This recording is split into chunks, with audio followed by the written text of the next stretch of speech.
अग्निपुराण 11वां अध्याय उत्तरकांड की संक्षिप्त कथा।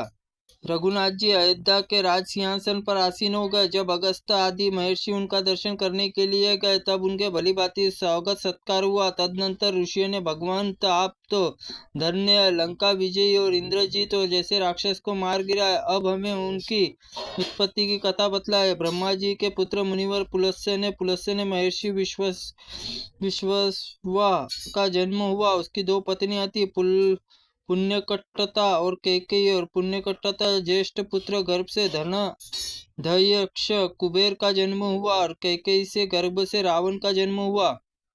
गर्भ से रावण का जन्म हुआ, जिससे 10 मुख और 20 भुजाएं थी। रावण की तपस्या की और ब्रह्मा जी ने उन्हें वरदान दिया कि जिससे उसके मस्तक पर देवताओं को जीत लिया। और कैकेयी के दूसरे पुत्र का नाम कुंभकर्ण था, वो तीसरे का विभीषण। कुंभकर्ण सदा नींद में ही पड़ा रहता, किंतु विभीषण बड़े धर्मात्मा थे। ये तीनों शूर्पणखा हुई और उसने मेघनाथ का जन्म हुआ और इससे इंद्र को जीत लिया और इसलिए इंद्रजीत के नाम से उसकी प्रसिद्धि हुई। वह रावण के अधिक बलवान था, परंतु देवताओं के साथ कल्याण इच्छा रखने वाला, अपने लक्ष्मण के समान।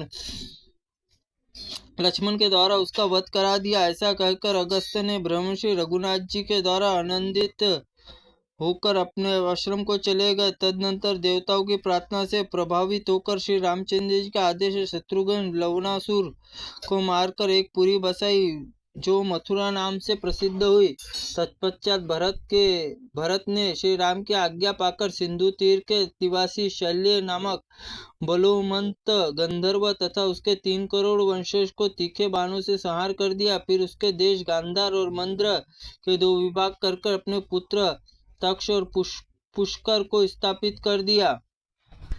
इसके बाद भरत और शत्रुघ्न अयोध्या चले आए और उसने रघुनाथ जी आराधना करते रहने लगे।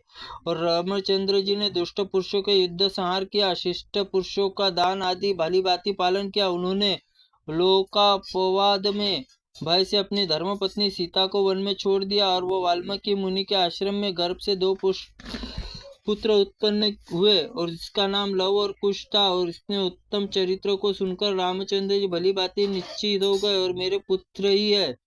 तत्पश्चात दोनों कौशल्य के 2 राज्य अभिषिक्त करके मैं ब्रह्मा हूँ, अपने भावना पूर्वक ध्यान योग में स्थित होकर देवताओं से प्रार्थना भाइयों से पूर्ववासियों से अपने परधाम प्रवेश किया।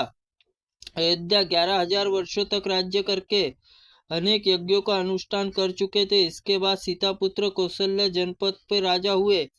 अग्निदेव कहते हैं कि वशिष्ठ देवर्षि नारद यह कथा सुनकर महर्षि वाल्मीकि विस्तार पूर्वक रामायण नामक महाकाव्य की रचना की। जो प्रसंग को सुनता है वो स्वर्गलोक को जाता है।